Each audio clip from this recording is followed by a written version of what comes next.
Okay, ladies and gentlemen, good evening, good afternoon, good morning if you are in other sides of the Atlantic. But we are glad to have you today with this special briefing for a survey that CAM released recently, a survey that was trying to look at the state of anti-Semitism in America in 2026 to understand how Jewish Americans feel, what they go through day to day, and actually what is being Jewish in 2026. And I think it's an important question that CAM tries to understand how we combat anti-Semitism by engaging with mayors, state government officials, federal government, influencers, clergy, and faith leaders. And I think that today we're going to bring to everyone that joined this briefing a wonderful review of how it is, but not only how it is, the reason. And we are grateful to have Alyza Lewin, that is today the president of CAM US Affairs, to address more the ideological part of it.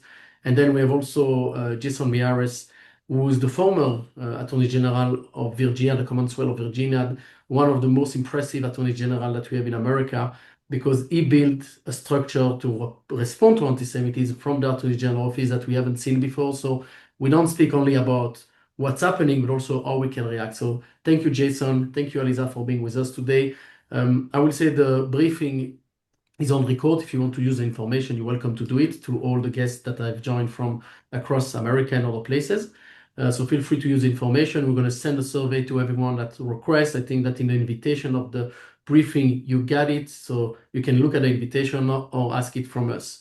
The other part of the briefing will definitely expose, but really touching on solutions. So if you want to work with us on some of the solutions you're going to hear today, definitely come under the leadership in America of Alyza Lewin is open to work with anyone and everyone. So to go directly into the survey, I will share my screen to present a few of the findings of the survey that we think that everyone should know, and then we open the conversation. Feel free to ask questions. We're going to take questions in between, during, and we are here also to help you understanding the situation. So if I just get a confirmation that you see my screen well, everyone.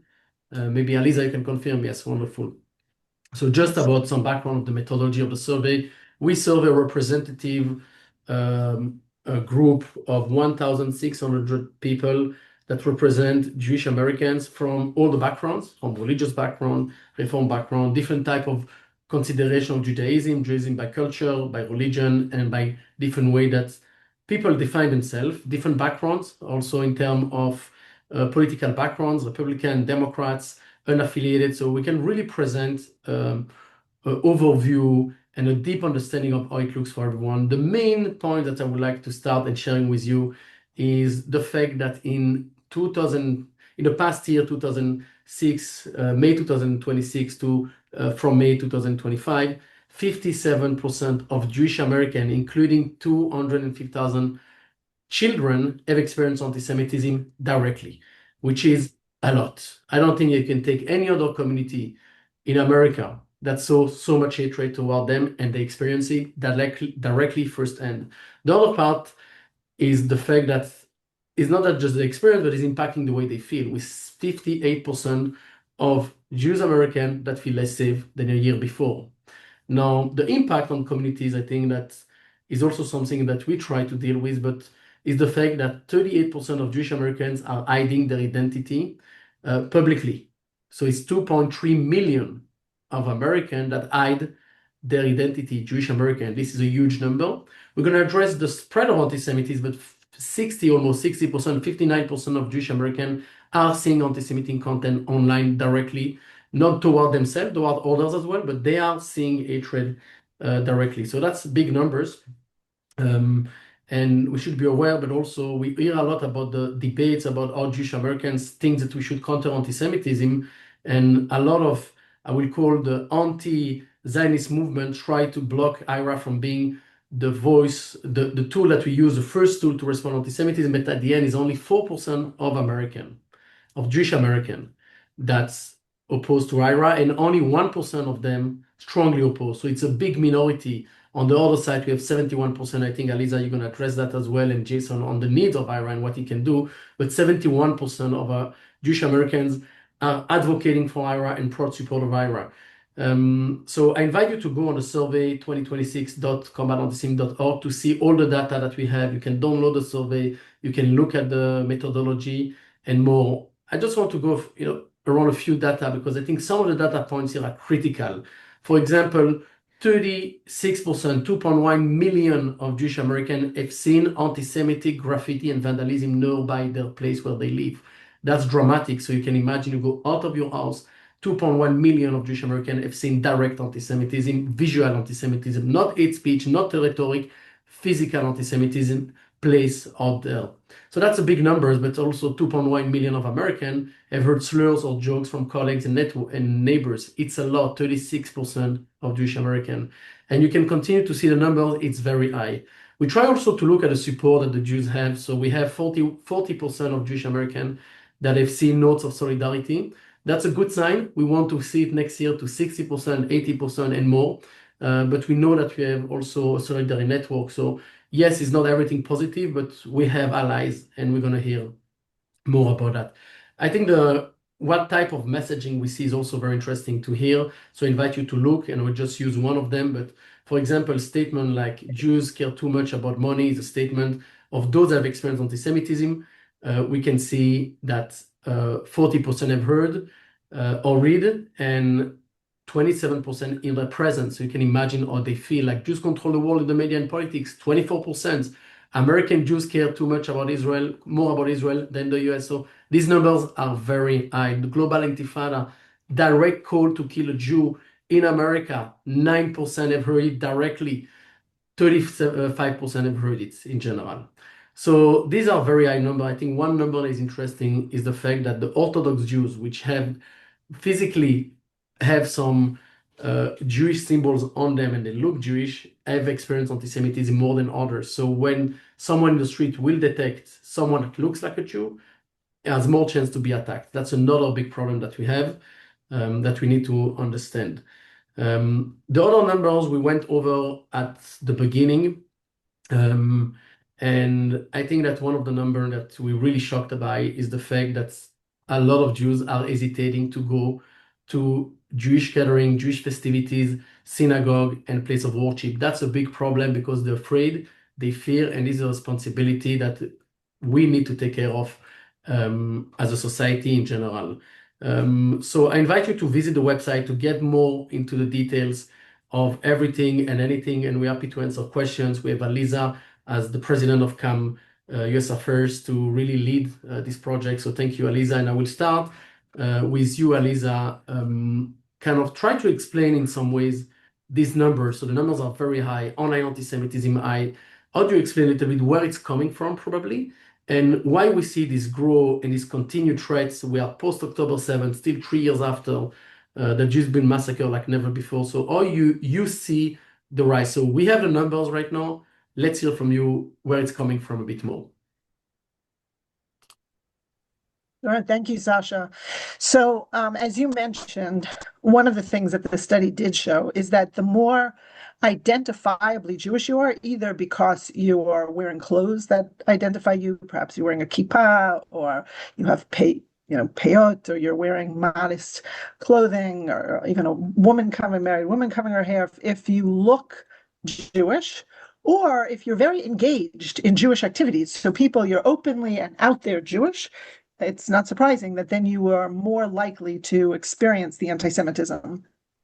And so the flip side of that is that Jews are now actively hesitating and thinking about how openly Jewish they want to be.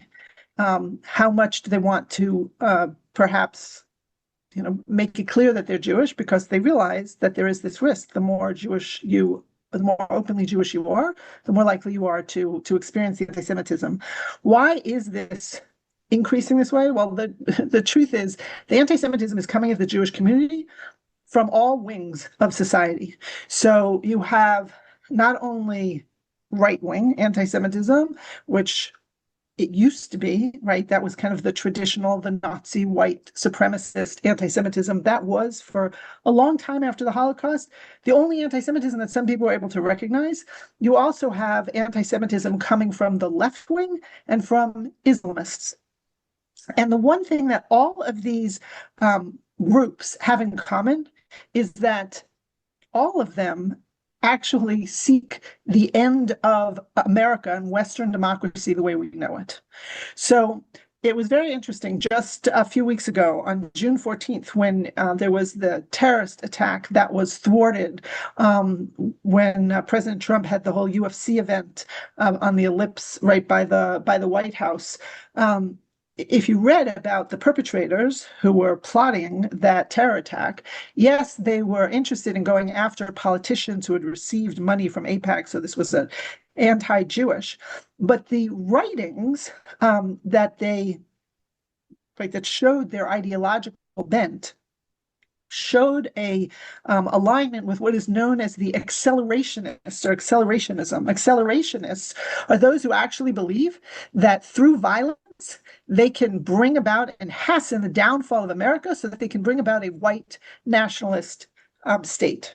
And so these are folks who their initial targets may have been Jews, but their ultimate targets were America. We see the same thing when we talk about the anti-Semitism that's coming from the left wing and from Islamists, right? The left wing socialists, they're Marxists, they're communists. They want to replace the democracy, right, the capitalist society of America with a Marxist communist society. They're open about that. And the Islamists, they would like to overthrow America and impose Sharia law and a caliphate, right? So all of these groups, their ultimate goal, end goal, is actually the downfall of our country. The thing is that throughout history, what we've seen is if you have an ideology, if you want to rile up followers, if you want to get people motivated and excited about your cause, you have to direct people towards a common scapegoat, a common boogeyman. And the one thing that all three of these components of society agree upon is that the Jew is that scapegoat.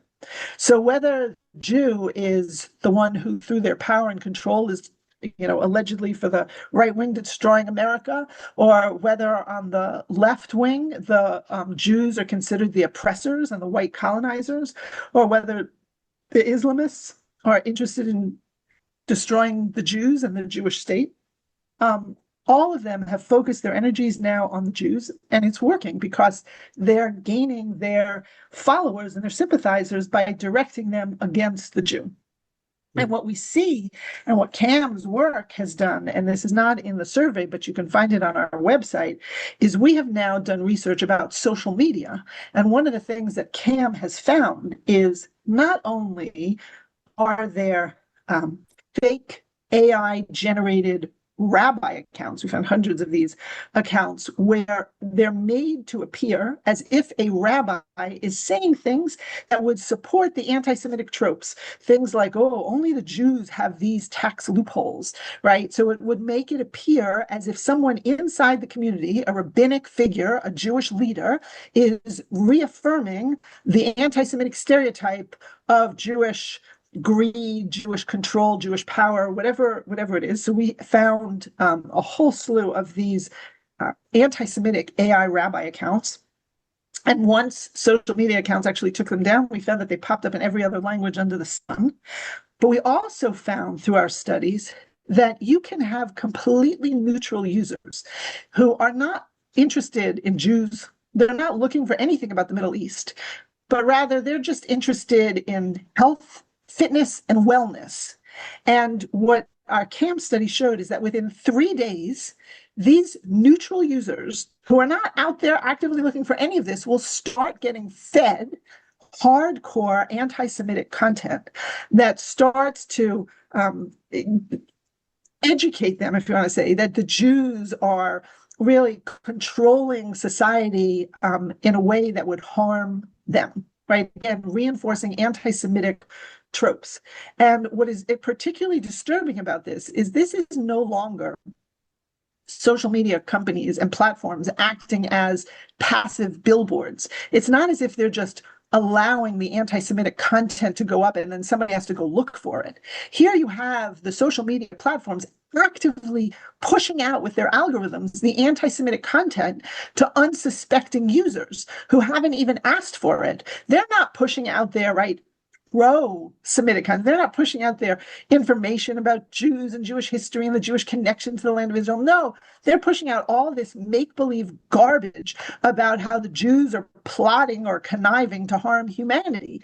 That's the problem. And there are certain things that I think social media companies need to do. They need to be held accountable. They need to start tweaking their algorithms to make sure that they don't do this. And I also think that one very immediate move that all the social media platforms should do is they should require that AI generated actors be disclosed as AI generated actors. At a minimum, people need to be able to understand, oh, this person that I'm watching, this rabbi that I'm watching, is a figment of somebody's imagination.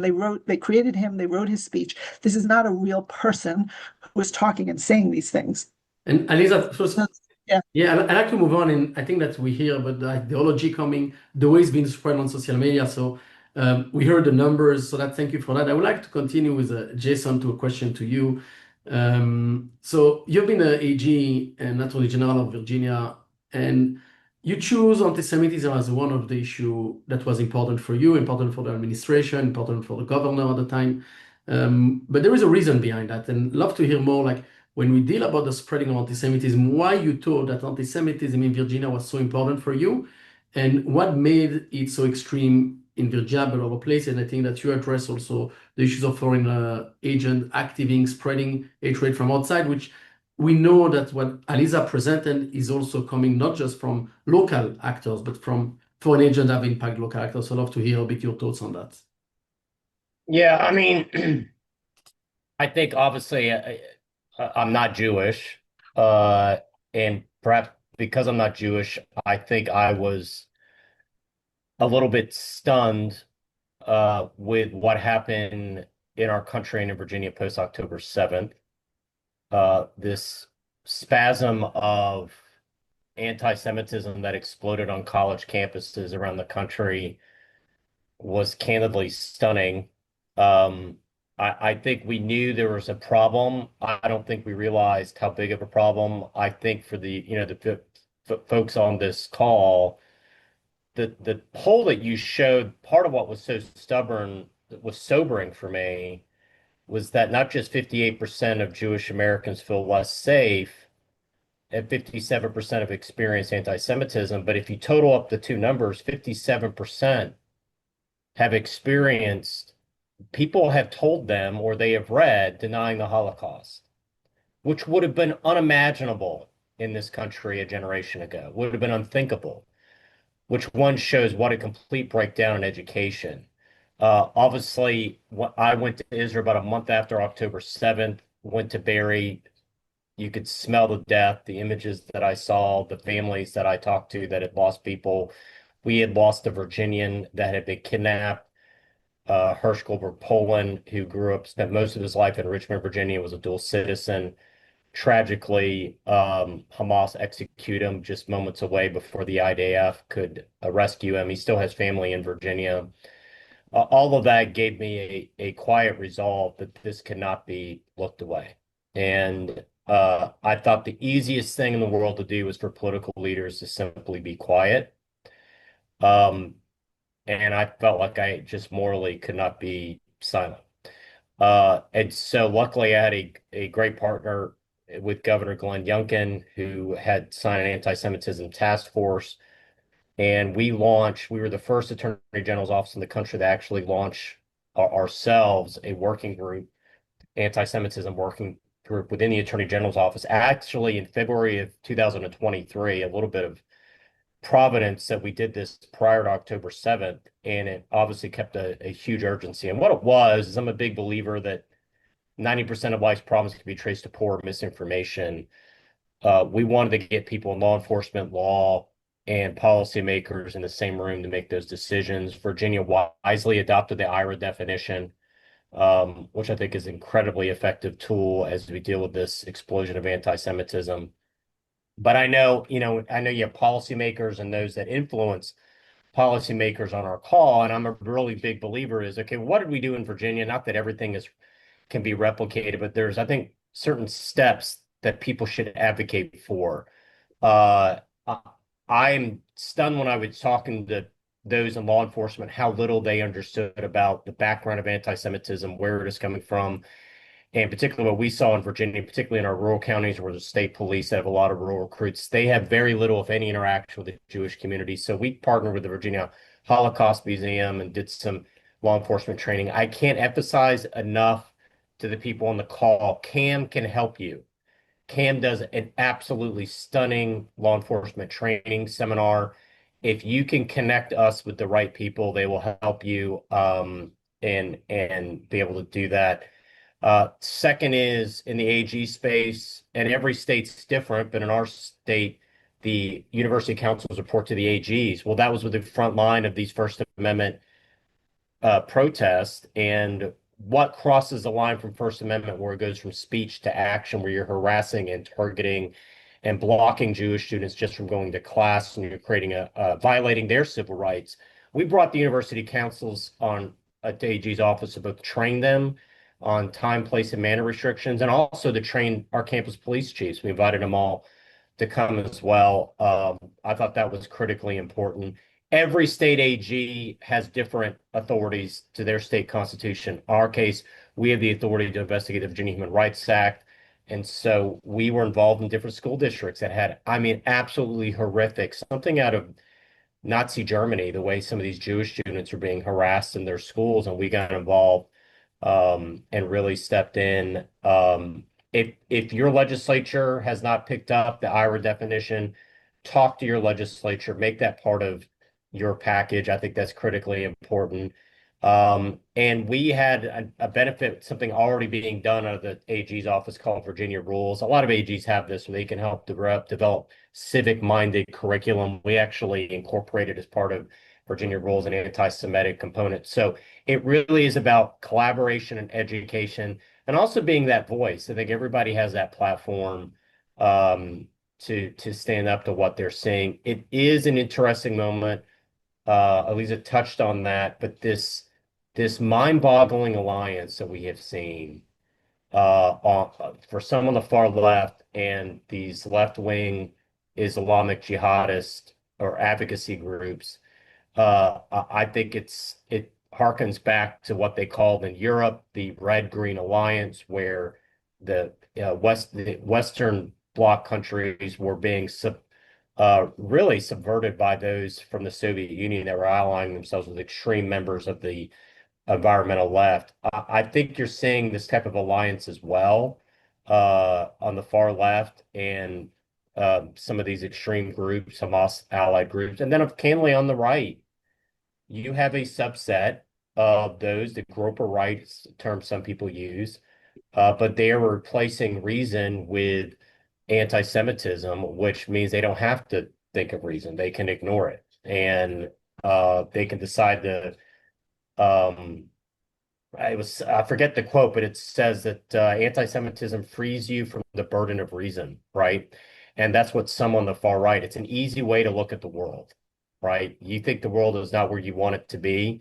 And then rather than work through the democratic system to try to achieve it, it's either just blame some type of secret cabal that's somehow operating the shadows. And it's not based on reason or fact. It's basically as old as it's the world's oldest form of bigotry, and it is funded by foreign sources. I have zero doubt there's an enormous amount of foreign money that has come in to amplify those voices that used to be the angry weirdos sitting at the bar drinking their beer, and now they're on the online right, pushing some of the craziest, wackiest, candidly just dumb conspiracy theories I've ever heard of. And yet, because it's being amplified, more and more young people, particularly young men, are following it. And I Jason, would say, I'm sorry yeah, to interrupt, but it is moving on directly to a question we got here from yeah, Jake Britvan. So we have a few questions that we're going to take, so don't hesitate to sure, send them. I have sure, one already for you, Jason, one for absolutely. Alyza. So directly to that, the question that you have, the guy sitting on the bar and suddenly being more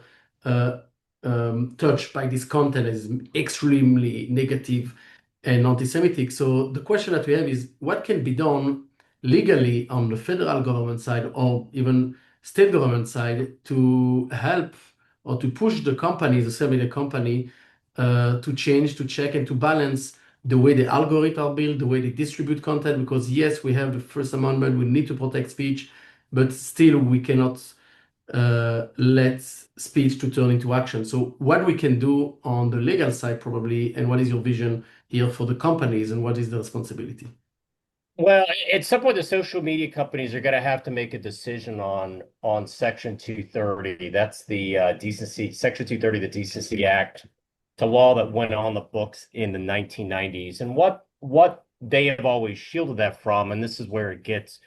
If you've noticed, particularly we saw this during the COVID era. Section 230 is where they say, listen, we're an online platform. We're not really a book publisher. If a book publisher was to publish a book, and they publish a book that is, openly, blatantly false, they have some liability exposures. Online platforms have used Section 230 to say, well, listen, we're not a publisher. People just post. We don't screen it. We don't aggregate it. We don't edit it. But then anybody that remembers a little bit of what was happening during COVID and some of the stuff that happened after that, they absolutely were selectively editing, deleting, sometimes canceling accounts. And it's really put, I think, the tech community in a little bit of a bind. Well, what are you? You can't hide behind Section 230 when it suits you and then pretend like you are a publisher and you're just going to randomly delete information. It is something that, candidly, I know Congress has been messing or trying to navigate through, like anything else in Washington. It's not necessarily an easy thing to navigate. There's probably, I think, 5 or 6 bills making their way through Congress to provide some clarity. But it is a serious problem, and they have to make that decision on how they're going to approach that. I see you open your mic, Alyza, so probably want to add something. Yeah, I think, first of all, as I mentioned, I do think that even whether you try and figure out what kind of liability and how you amend Section 230, I do think that this idea of at least making sure that on social media, anything that is AI generated is labeled as such is something that should and could be done. And I would think that that could be done, pretty quickly. I mean, you see Governor Hochul did something similar to that in New York, where she said any advertisements in New York that are played in New York need to identify if there are AI generated actors in those advertisements. But I do think, and this kind of ties into one of the questions about the IHRA definition, I think that it is very noteworthy, as one of the folks who posted the question said, that 75% of the respondents reported that they believe the full IHRA definition was an accurate representation of today's anti-Semitism. And you have to understand that in this survey, we required every one of the respondents to read through the entire IHRA definition. It was slowly there over 3 screens. The amount of time people spent on the screens was timed. So these are folks who are commenting about the IHRA definition after having read the full definition. And they say, yeah, this describes our anti-Semitism. Now, why does it describe our anti-Semitism? Well, one of the problems that we see today is there are those who are deliberately trying to misdefine anti-Semitism, and they want to define it extremely narrowly. They want anti-Semitism to be understood as only when Jews are targeted on the basis of our religion, right, our faith, or the clothes we wear. These folks do not accept the concept that Jews are a people, and that as a people we have a shared history and heritage rooted in the land of Israel. That is anathema to this community, right? This community insists that no, we're colonizers, we just materialized and stole the land, we are the oppressors, and they erase and deny our people, our Jewish peoplehood, and our Jewish history and heritage. And so what does the IHRA definition do? The IHRA definition actually provides examples of all the kinds of anti-Semitism that exist today in the world that we see that are not necessarily, right, targeting Jews on the basis of our religious belief and our religious practice. And those who don't want to accept the IHRA definition, they want to be able to maintain this falsity, right, this mischaracterization that suggests that Jews are only a faith or only a religion. And they want to say everything else, that's just about your viewpoint. That's about politics.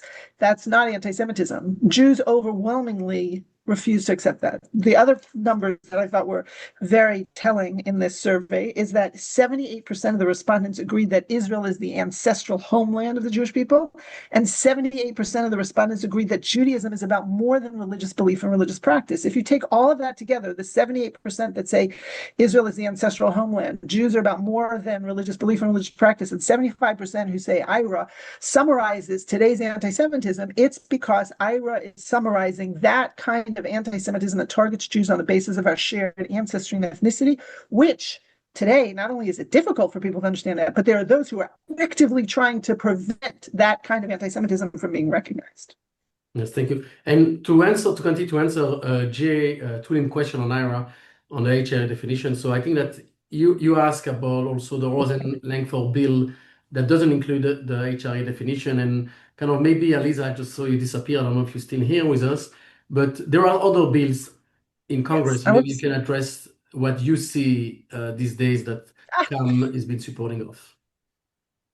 Yes. So, so there are some bills in Congress. There is one bill recently that Randy Fine introduced, which all the bill says is that anti-Semitism should be treated with the same rigor as other forms of discrimination. How could you oppose that? What are you suggesting if you oppose that, that there should be hierarchies of, how we address discrimination? However, in the definition section of that bill, it says that when you want to understand what anti-Semitism is, you'll be using the same definition that was used in the Executive Order on Combating Anti-Semitism. That's the EO 13899 from 2019. That's the IRA definition. It does not mention IRA definition by name. It just mentions the Executive Order. And so there was a Democrat who got up at the hearing the other week who said, oh, no, this definition is inappropriately trying to give Jews preferential treatment over other religions and put into Title VI of the Civil Rights Act a religious protection that's not there.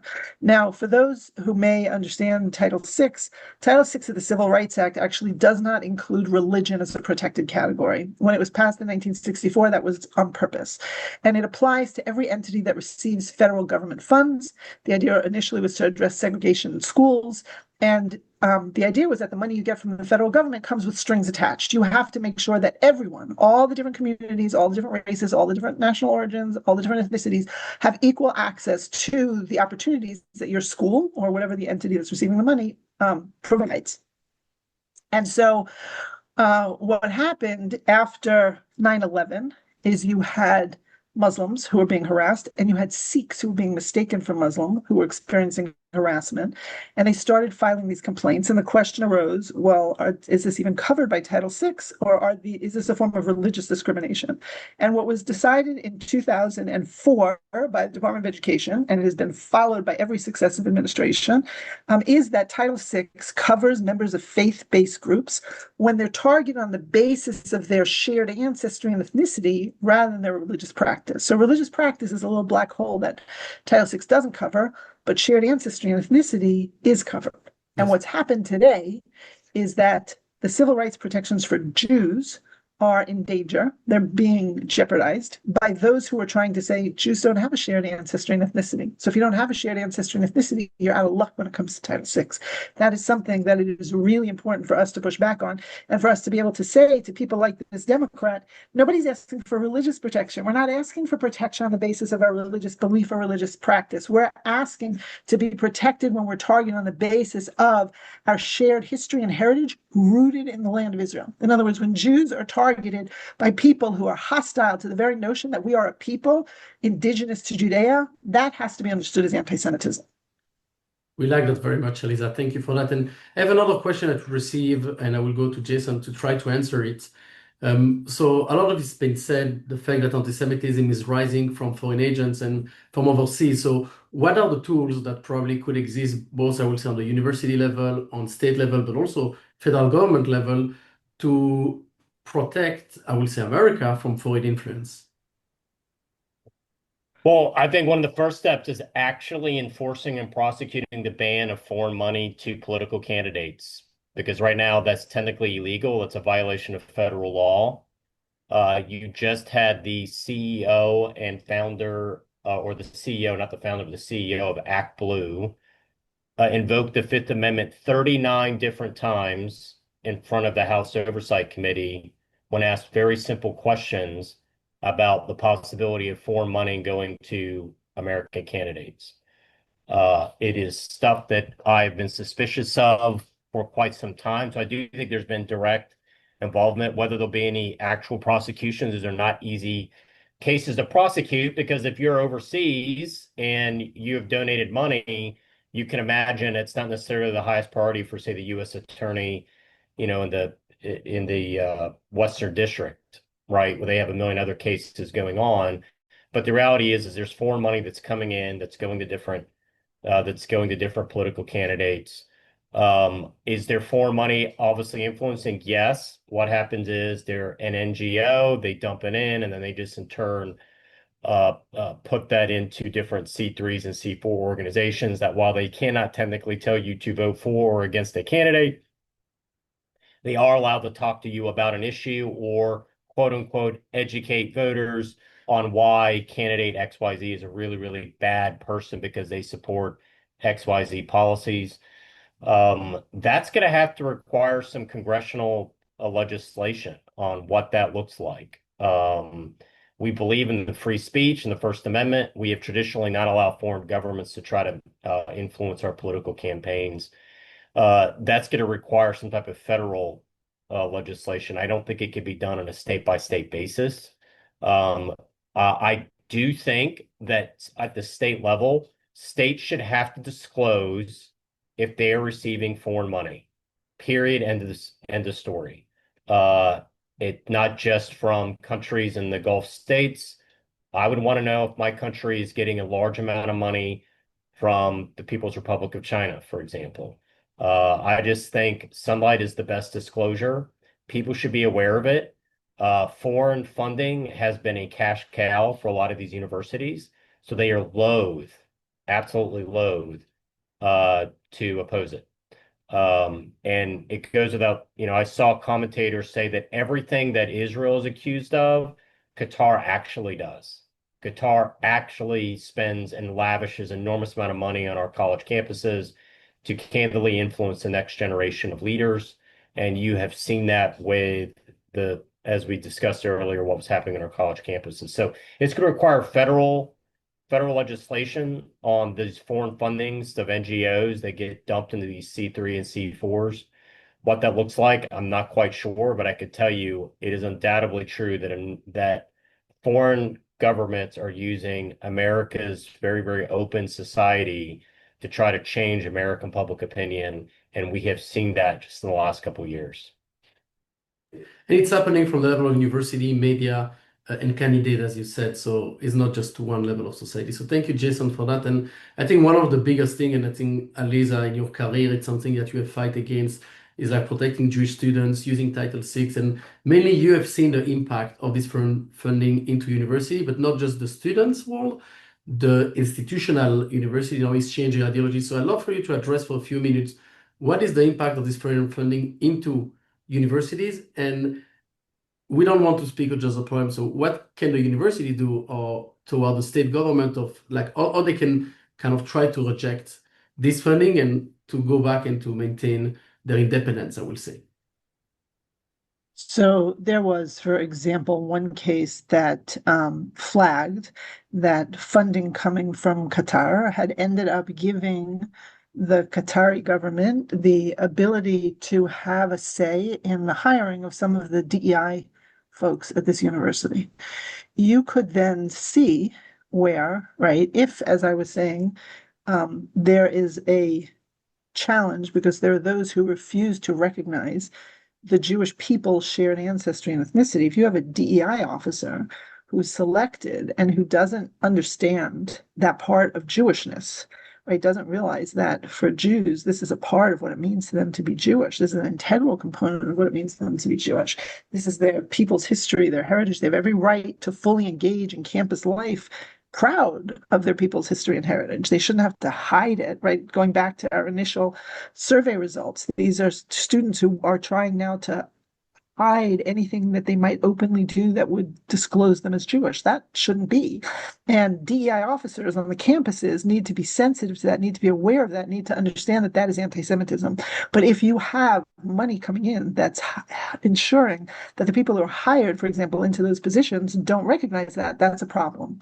You also have funding that's coming in that's impacting curriculum, and not just curriculum in terms of studies at universities like Middle Eastern study centers, but first of all, some of those Middle Eastern study centers on university campuses that are having an enormous amount of these funds come in are part of what they're responsible to do is to put together curriculum for K through 12.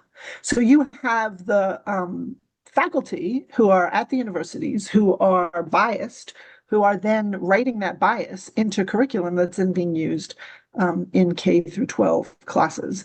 And then even apart from that, you have K-12 teachers unions that are pushing out very biased ethnic studies curriculum, liberated ethnic studies curriculum, which are highly problematic. And there are schools that are using that too. So those are, again, one of the reasons why we need the IHRA definition, because then people would be able to understand why this targeting of Jews on the basis of our shared ancestry and ethnicity, this erasure, right? This, what some have called erasive anti-Semitism, denying that we are people, denying that we have this history, is anti-Semitism. Thank you. We have two questions. So we're going to divide one for Jason, one from Alyza, and try to answer everyone. But I will start with Alyza Ziegelman. She's asking about address how the FBI and law enforcement are dealing with hate crimes perpetrated against Jews, as there are many incidents being dismissed. And I think that you kind of know probably the internal process from your office to law enforcement. So what is the process for a crime to be investigated properly? Well, every state's going to be different. I mean, in my role as Attorney General, it was civil rights violation, which was by nature a civil enforcement, legal enforcement with the school district or local government. In that case, the state Constitution of Virginia gave our office the power to enforce the Virginia Human Rights Act. Every state's going to be different. I can't speak to the FBI, even though I worked a lot with the FBI when I was AG, but every impression I've had is that Kash Patel takes anti-Semitism seriously and investigates where they have the authority to do so, right? And so that's my impression. At least I don't know if you want to chime in, but that's been my. So at the risk of sounding a little bit like a broken record, the issue, I think, with hate crimes is that the way the analysis gets done is first you have the crime, whatever the criminal conduct was, whatever the conduct that broke the law is. And then what the analysis then goes to try and understand whether it was motivated by an anti-Semitic bias. And this is where this is where folks get into trouble if they don't understand anti-Semitism, and particularly if they don't understand anti-Semitism that targets Jews on the basis of our shared ancestry and ethnicity. If you're going to define anti-Semitism as only targeting Jews on the basis of religious belief, religious practice, or how a Jewish person dresses, then the anti-Zionist form of harassment and discrimination, you're going to say that's not anti-Semitism, and that's not a hate crime. That's the problem, right? We saw at the New York City Council hearing, their anti-Semitism task force hearing on hate crimes, where the NYPD said if a kosher restaurant is vandalized with the words "kill the Jews," that's clearly anti-Semitism. But if the same kosher restaurant is vandalized with the words "kill the Zionists," we're not so sure anymore. Well, we have to understand that "kill the Zionists" is targeting Jews on the basis of our shared ancestry and ethnicity. This is not a political debate that's taking place. Nobody is trying to understand a political ideology. What they're saying is a Jew who identifies as part of a people and believes that Israel is the ancestral homeland of the Jewish people, right? And from that stems a right to sovereignty, because it's not on the basis of religion, but they're saying it's on the basis of our peoplehood that we are entitled to sovereignty in our ancestral homeland. That person is unacceptable. That person deserves to have their property vandalized, or deserves to be assaulted, or deserves to write. That is anti-Semitism. That is not a political debate. And that is that's our challenge today, is to make sure that people understand we Jews are people. with an ancient history and heritage rooted in the land of Israel, and we have every right to fully embrace that. And those who are targeting us on that basis because they're hostile to that, that is a hate crime targeting Jews. It should be recognized as a hate crime targeting Jews. Yes, thank you. And I put on the chat for everyone on the call also a link to the Reported app, which is an app that CAM has developed for any person that have witnessed or experienced anti-Semitism to report directly to us. And one of the recommendations we're going to always give is go to your local law enforcement, go back, because they will be able to investigate. We can be able to add that to numbers, to statistics, and to create a public awareness on the situation. But we always say anti-Semitism crimes are underreported because not everyone goes to law enforcement. That at the end of the day, build lists, build reports, and statistics are very important. So I think it's also a responsibility of the victims to not be afraid to go to the law enforcement, but also go to us, report to the app so we can really provide a full overview of how anti-Semitism look like, not just by survey, by data, and what I will say science. So I'm going to have a last question here. If we have time, we're going to do another one. And the question is about mainly the Key 12 level, which is even more problematic because you have university, people should be more educated, but the Key 12 level that we see more curriculum adopted, deploy, and we have the ethnic studies issues in California and other places. So I think, Alyza, you've been really dealing with that in many, many places. So love to hear like what should happen to, I would say, protect the Key 12 education world from anti-Semitic curriculum and anti-Zionist curriculum that we see entering, and anti-American, anti-West curriculum that we see more and more in our school system. So first, the parents need to start getting copies of the curriculum, like they are entitled to these materials. And so we need the evidence, right? That's always the first piece. So parents need to start requesting the curriculum, the information. And then, as I say, I think we need to be able to talk about it in a way that makes clear why this content is anti-Semitic. You also have in many of these, especially in California, many Israelis where this is targeting them just purely on the basis of national origin discrimination. You don't even have to go the leap of, Jewish shared ancestry. These are targeting Israelis.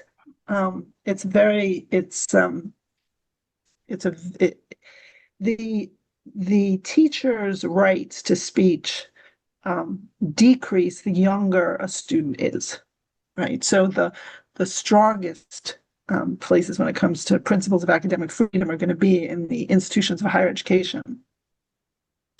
But if faculty in K-12 are teaching hate, right, there are steps that can be taken. But as you said, the first thing is to reach out, to get the documentation, to document it, and then to reach out to any of these legal organizations, many that work in the space to try and represent families. As we conclude, I will offer each one of you final thoughts, and maybe Jason, like to your colleagues and attorneys general around the country, if you have like final kind of call to action, what they can do, and Alyza, you're next for like your final thoughts. Well, I do think just to touch on real quick on the K-12 issue, I do think you have what's happened as an intellectual capture in education where everybody is labeled one of two categories, oppressor or oppressed. It's a very neo-Marxist worldview, whereas before it was based on class. Now it's based on either gender or race or orientation, whatever you want to pick. And that's how they decide to look at the world. And that's why they look at, for example, Israel in I think, a very simplistic worldview. They think it's sophisticated. It's not. And so they immediately just look at the U.S. as where the oppressor and everybody else is oppressed. And that's how suddenly you have this rampant anti-Semitism. And I've said our problem is right now our schools are graduating children with twin degrees majoring in anti-Semitism and anti-Americanism. I do think for the other AGs that are on, that are my friends, and I know where their heart is, a lot of them have, I know, both traveled to Israel and taken an interest in picking up the mantle of fighting anti-Semitism. I do think this is one of the defining moments of our time. I really believe that. I think we are seeing, they say the only thing you learn from history is that nobody ever learns from history. And we are seeing a cycle and a spasm of anti-Semitic violence. And inevitably, if somebody is virulently anti-Semitic, you almost inevitably find they're also virulently anti-American. Mhm. And they're very anti-West. So when I say the West, I don't mean Western Europe and the United States. Japan is part of the West. South Korea is a part of the West. It's this idea of a rules-based order that recognizes an individual's individual dignity, freedom of speech, freedom of religion. This idea of each one of us has inherent value and worth, which, by the way, the underpinning of all of this, the history of all of this, the first time this ever entered in human consciousness was Judaism. Mhm. Judaism is the essentially one of the pillars of Western thought. I would say Jerusalem and Athens, right? And I don't mean to do a history lessons, but I do think it's a defining moment for our time. So if you want to defend us, the United States, the Western rules-based order, you have to be willing to also speak out, defend, and speak out against anti-Semitism. I think it's that critical because, as I said, and as I told the Young Americans Foundation, I had the honor of speaking to Reagan Ranch a couple of weeks ago, and I told that group of young people, because I know this is something that has emerged somewhat on the online right. Every civilization that has ever embraced anti-Semitism falters and fails. It is a sign of a rot. And if you don't stamp it out, it will affect your entire society. And that's on us. That's on each one of us on this call. It's definitely on my friends that are the fellow AGs or any legislator or elected official at any level of government. You can't be neutral and silent. You have to be visible and vocal. Thank you for having me. Thank you so much, and thank you for the work that you did as AG today, supporting CAM work around America. And I think that really you show an example by setting up and working with the governors and by then on the task force, and you lead actions and execute order well done and action were taken. So thank you so much for being an exemplary leader in America on this issue. So thank you so much. Alyza. Jason, I mean, this is about protecting America and protecting the West. The Jews are just the canary in the coal mine. The Jews are the warning. And as Jason said absolutely correctly, the reason I think societies where anti-Semitism is allowed to spread just rot from the inside is because if you think about it, what those societies are doing is they're scapegoating the Jews. The Jews are not the cause of the problem. The Jews are not really the cause of what's causing the disaffection or the dissatisfaction. And so if you continue to point everyone in the wrong direction and there's no work that actually gets done to try and address whatever is actually making that society unhealthy, then it's going to fall apart. I remember sometimes CAM does work with an organization that tries to help families whose kids have been radicalized, Parents for Peace, and they have a former white supremacist, former neo-Nazi who works with them, and a former radical Islamist. And I remember when the neo-Nazi at one point was on a panel and he spoke and he said, it was so easy when I was a Nazi. He said, everything that went wrong, it was the Jews' fault. He said, I had a problem with my girlfriend. The Jews were to blame, right? Those damn Jews. Much easier, he said, than trying to figure out what might have done wrong with my girlfriend, right? That's bring it down onto a personal level that people might be able to appreciate. You're not going to solve your relationship with your girlfriend if all you do is blame the Jews. By the same token, you're not going to solve society's problems if all you do is blame the Jews. And that's why, if we want to save our American society, our Western democratic values, we have got to address the anti-Semitism, and we have to address all of it. We can't just pick and choose and say we're going to just address it when it's targeting Jews on the basis of their faith and the clothes they wear. We have to also address it when it's targeting Jews on the basis of our history and heritage rooted in the land of Israel. Yeah, thank you, Alyza. Thank you, Jason. Usually I start by introducing myself, but I kind of feel that I shouldn't do that this time because I was born in Belgium, and yesterday night was not easy for America in soccer. So I'm sorry for that, guys. And we need to end with a good World Cup story. So anyhow, I wanted to share that. But I really want to thank everyone on the call for listening. I put on the chat also the link to the survey. You have our website. You can reach out to us. Our team is happy to work with any one of you on any issues that you have related to anti-Semitism. We have the best experts, the best leaders, and we are here to help anyone that wants to lead this fight. So thank you, Jason, for being a part of this webinar. Thank you, Alyza, and thank you everyone for joining us. Thank you. Thank you all. It's a pleasure. Thank you.